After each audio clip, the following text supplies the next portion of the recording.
Welcome to the parts of the video. And the third step is to create a simple literature table.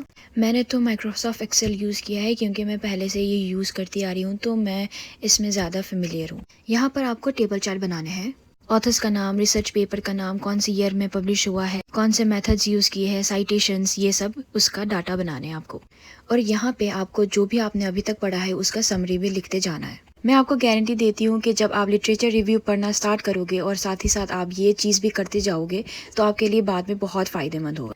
जब आप ये table chart बनाना चालू करेंगे आप धीरे धीरे समझ में आ जाएगा और रिसर्च गैप अपने आप धीरे धीरे पता भी लग जाएगा। Next step is simple questions पूछना। इसका मतलब जब आप पढ़ रहे होंगे तब आप खुद से सवाल करते जाना है, जैसे कि इसमें क्या क्या रिसर्च हो चुके हैं, क्या रिसर्च नहीं हुआ है, क्या क्या मिसिंग है, क्या क्या इसमें हम ऐड ऑन कर सकते हैं।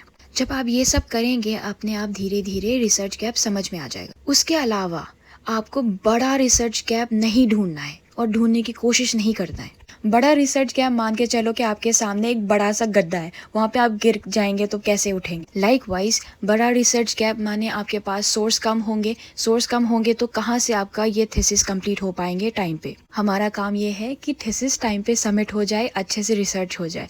तो इसीलिए आपको जितने आपने पढ़े हैं वहाँ से छोटा रिसर्च गैप ढूंढ निकालना है, उसी से हमारा थीसिस बन के तैयार हो जाएगा।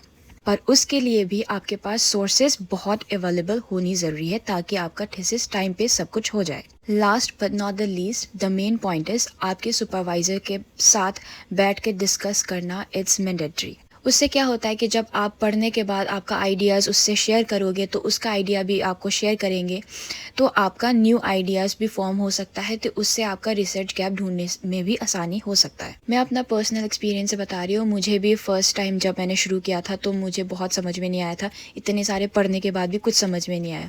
जब मैंने अपने सुपरवाइज़र से बात किया तो उसने अपना न्यू डायमेंशन मेरे अपने एरिया से निकाला, तो उससे मेरा फ़ायदा बहुत हुआ था।